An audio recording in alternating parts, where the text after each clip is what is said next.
আপনি যদি সারাক্ষণ চিন্তা করতে থাকেন যদি ওই জিনিসটা থাকতো তাহলে আমি সুখী হতাম, যদি অমুক সমস্যাটা চলে যেত, ওই মানুষটা আমার জীবন দুর্বিষহ করে তুলেছে, যদি সে একটা বাসের ধাক্কা খেত আমার জীবনটা কত ভালো হয়ে যেত।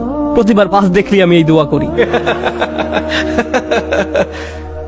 আমরা সব সময় নিজেদেরকে একথা বলে বুঝাই যদি অমুক মানুষটি বা অমুক সমস্যাটি জীবন থেকে চলে যেত তাহলে জীবন কত সুন্দর হয়ে যেত, অথবা যদি অমুক দুঃখটি দূর হয়ে যেত তাহলে সবকিছু পারফেক্ট হয়ে যেত। যদি মানুষের পরিবর্তন হতো, যদি পরিস্থিতির পরিবর্তন হতো, যদি পরিবেশের পরিবর্তন হতো, আমরা এভাবে ভাবতে থাকি সবকিছুর পরিবর্তন হলে জীবন সুন্দর হয়ে যেত, তাহলে আমাকে আর দুর্বল থাকতে হতো না। আমরা ভোগের উপর ভোগ করতে থাকি আর এতে পুরোপুরি আচ্ছন্ন হয়ে পড়ি। আর আল্লাহ আজ্জা জাল্লা বর্ণনা করছেন, জানো তুমি কত দুর্বল? তুমি একটি মাছির চেয়েও দুর্বল। দুআফাত তালিব ওয়াল মাতলুব। যখন তিনি এভাবে বলছেন আমি আপনি মজ্জাগতভাবে অবিশ্বাস্যভাবে কতটা দুর্বল, একটু চিন্তা করে দেখুন। আপনাদের প্রত্যেকের মাথায় বিভিন্ন জিনিসের চিন্তা আছে প্রতিদিন। আমরা এখন রোজা রাখছি, নামাজ পড়ছি, আর আলহামদুলিল্লাহ নামাজ পড়ার সময় আমরা মনোযোগ ধরে রাখার চেষ্টা করি, কিন্তু এর বাইরে আপনার মাথায় কোন চিন্তা ঘুরঘুর করে? আপনি কি নিয়ে উদ্বিগ্ন থাকেন? আপনি কি নিয়ে চিন্তা করেন? কোন চিন্তাটি আপনার মাথায় সারাক্ষণ ঘুরতে থাকে? কোন জিনিসটির ব্যাপারে ভাবেন এটা যদি থাকতো, আর কোন জিনিসটির ব্যাপারে ভাবেন যদি এটা না থাকতো? কারোর জন্য অসুস্থতা, কারোর জন্য ডিপ্রেশন, কারোর জন্য দুঃখ, কারোর জন্য হয়তো কোনো ব্যক্তি। কেউ কেউ ভাবেন যদি ওই মানুষটা আমার ব্যাপারে খুশি হতো। তারা অন্য একজনকে খুশি করার চিন্তায় মশগুল থাকেন। যদি আমার বাবা আমার উপর খুশি থাকতেন তাহলে আমি সুখী হতাম। কিন্তু আপনার বাবাও তো একজন মানুষ, তিনি যদি আজ খুশি হয়েও থাকেন কাল হয়তো তার জীবন শেষ হয়ে যেতে পারে। তারপর আপনি কি করবেন? এরপর আপনি কোথায় দাঁড়াবেন? সুতরাং আমি আর আপনি এভাবে এসব জিনিসের পেছনে ছুটতে থাকি। আর এর পরের আয়াতে আল্লাহ আজ্জা ওয়াজাল্লাহ বলেন, মা কদারুল্লাহ হাক্কা কদরিহি, তারা আল্লাহকে যথাযথ মর্যাদা দেয় না। ইন্নাল্লাহ কাউইয়ুন আজিজ, নিশ্চয়ই আল্লাহ শক্তিধর, মহাপরাক্রমশালী। তুমি দুর্বল কিন্তু আল্লাহ সর্বশক্তিমান। তিনি আরো বলেন, তোমরা আল্লাহকে যথাযথ মর্যাদা প্রদান করনি। জানেন তিনি আমাকে আপনাকে কি বলছেন?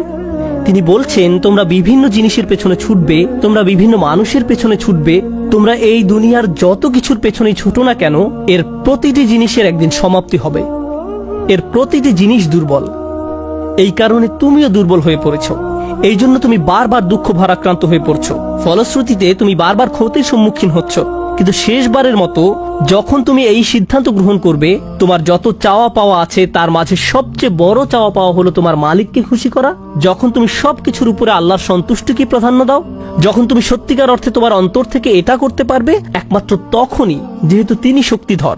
জানেন আল্লাহ এইমাত্র আমাদের শেখালেন যখন তুমি দুর্বল কাউকে পেতে চাও তখন তুমিও দুর্বল হয়ে পড়ো, কিন্তু তুমি যদি আল্লাহকে চাও যিনি শক্তিধর এবং মহাপরাক্রমশালী, তাহলে এটা তোমাকে কেমন করে তুলবে? এটা তোমাকেও শক্তিশালী করে তুলবে। আর যখন তুমি শক্তিশালী হয়ে উঠবে জীবনে বিভিন্ন জিনিস আসবে যাবে, কিন্তু তোমার শক্তিমত্তার কোনো কমতি হবে না। যে জিনিসের পেছনে তুমি ছুটছো তা ভেঙে পড়ার কারণে তখন তুমি আর ভেঙে পড়বে না, কারণ তুমি দুনিয়ার এসব তুচ্ছ জিনিসের চেয়েও অনেক অনেক উচ্চ একজনের সন্তুষ্টির অন্বেষণ করছো। আমি বলছি না যে আপনি এই দুনিয়ার কোনো কিছু চাইতে পারবেন না, কিন্তু আয়াতটি আমাদেরকে একটি ব্যাপারে শিক্ষা দিচ্ছে। আমরা যখন এসব পার্থিব বিষয় কামনা করব আমরা বুঝবো যে এগুলো দুর্বল। পার্থিব এসব বিষয় জীবনে আসবে যাবে, কিন্তু আমরা কখনো আল্লাহকে হারাতে পারবো না। লক্ষ্য করুন, মানব জাতির ব্যর্থতা হলো যখন তারা পার্থিব কোনো জিনিস পেতে ব্যর্থ হয় তারা আল্লাহকে ভুলে যায়। তাদের চাওয়া পাওয়ার জিনিসটি না পেলে তারা নামাজ পড়া ছেড়ে দেয়। তারা যা চায় তা যদি না পায় তারা এভাবে বলে, এভাবে দোয়া করার অর্থ কি? তারা যখন তাদের আকাঙ্ক্ষার বস্তুটি পায় না তখন দুঃখ হতাশা একেবারে ভেঙে পড়ে এবং বলে আমি তো আল্লাহর সাথে কথা বলার শক্তিও পাচ্ছি না। এমনটি ঘটার কারণ হলো সমস্যায় পড়ার পূর্বে আল্লাহর সাথে তাদের বন্ধন শক্তিশালী হয়ে ওঠেনি।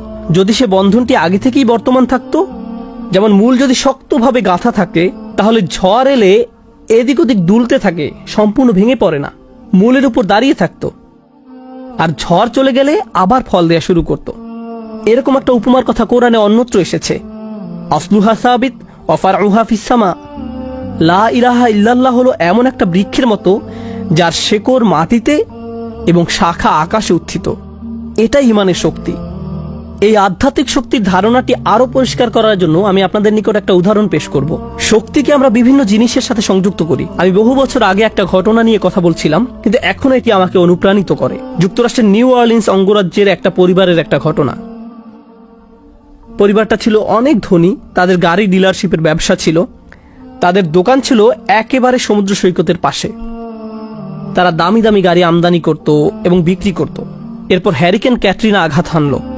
ক্যাটরিনা এসেছিল বিশাল জলোচ্ছ্বাস নিয়ে এবং এর ফলে তাদের কেনা সকল গাড়ি ভেসে গেল। একমাত্র লেক্সাস এলএস মডেলের একটা গাড়ি বর্তমান ছিল এবং পরিবারটা এই গাড়িতে করেই হ্যারিকেন আক্রান্ত এলাকা থেকে পালিয়েছিল। দুর্যোগ শেষ হওয়ার কয়েক মাস পরে স্টেটের সবকিছু খুলে দেওয়ার পর আমি আবার তাদের সাথে দেখা করতে গিয়েছিলাম। যে পরিবারটি মাসে প্রায় 2 কোটি টাকা আয় করত, তারাই এখন সেই লেক্সাস গাড়িতে করে পিজা ডেলিভারি দিচ্ছে। পরিবারটি এখন এই কাজ করছে। এক ব্যক্তির পিজা দোকানের জন্য তাদেরকে হায়ার করা হয়েছিল। মা বাবা দোকানে পিজা বানাতো আর ছেলে লেক্সাসে করে সেই পিজা ডেলিভারি দিত। আমি যখন এটা দেখলাম, কল্পনা করতে পারেন অন্য কেউ যদি এরকম পরিস্থিতিতে পড়তো, অন্য কোনো মিলিয়নিয়ার যদি এভাবে দেউলিয়া হয়ে যেত, তাদের কি হতো? তারা সম্পূর্ণ হতাশ হয়ে যেত, মদের বোতল হাতে জীবন পার করে দিত। কারণ তারা মনে করত যা তাদের ছিল তাই তাদের শক্তিশালী করেছে। এখন যেহেতু এই সম্পদ হারিয়ে গেছে, আমার পক্ষে আর এই পরিস্থিতি মোকাবেলা করা সম্ভব নয়, এই ধরনের ক্ষতি সহ্য করা সম্ভব নয়। কিন্তু এই পরিবারের ক্ষেত্রে যখন আমি তাদের সাথে দেখা করলাম, সবাই খুবই শান্ত, নির্বিঘ্ন। বাবার অনেক বয়স হয়েছিল। এই রকম বয়সে এমন ক্ষতির সম্মুখীন হলে মানুষ হার্ট অ্যাটাক করে, উচ্চ রক্তচাপে ভোগে, কিন্তু এই মানুষটা সম্পূর্ণ শান্ত।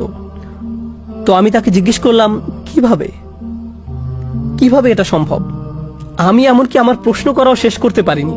আমি শুধু বললাম, কিভাবে? তিনি হেসে উঠলেন।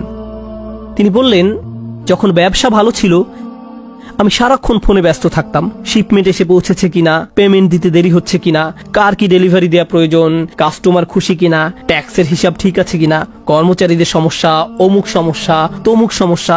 এসব কারণে আমি কোনো মতে জুমার নামাজে উপস্থিত হতে পারতাম কোনো রকমে। কিন্তু এখনো তো টেবিলে খাবার আছে, এখনো তো আমাদের মাথার উপর ছাদ আছে, আর এখন আমি নিশ্চিন্তে মসজিদে গিয়ে নামাজ আদায় করতে পারি। আর সকালে ঘুম থেকে উঠে আমাকে কিচ্ছু নিয়ে ভাবতে হয় না, একমাত্র আমার রবকে মনে করা এবং তার কৃতজ্ঞতা জ্ঞাপন করা ছাড়া। আমার আসলে মনে হয় আমার জীবন শেষ হওয়ার পূর্বে আল্লাহ আমাকে সহজ জীবনের এই নিয়ামত দান করেছেন। সেই বাবা এটাই বলেছিলেন, কোন সাধারণ মানুষের পক্ষে এভাবে কথা বলা সম্ভব নয়। আপনি যদি এমন কথা অন্য কোনো ব্যবসায়ীকে বলতেন, সে বলতো এই লোকটার মাথা নষ্ট হয়ে গেছে, তার সকল সেন্স নষ্ট হয়ে গেছে। আর এই জন্যই এখন সে তার মাথায় এই পরিস্থিতির একটা যৌক্তিকতা খুঁজে নিয়েছে। আপনাদেরকে একটা কথা বলছি, একজন মানুষের পক্ষে কেবল তখনই এভাবে কথা বলা সম্ভব যখন সে বুঝতে পারে যেসব জিনিসের পিছনে সে ছুটছে তা দুর্বল। কেবলমাত্র আল্লাহই শক্তিশালী।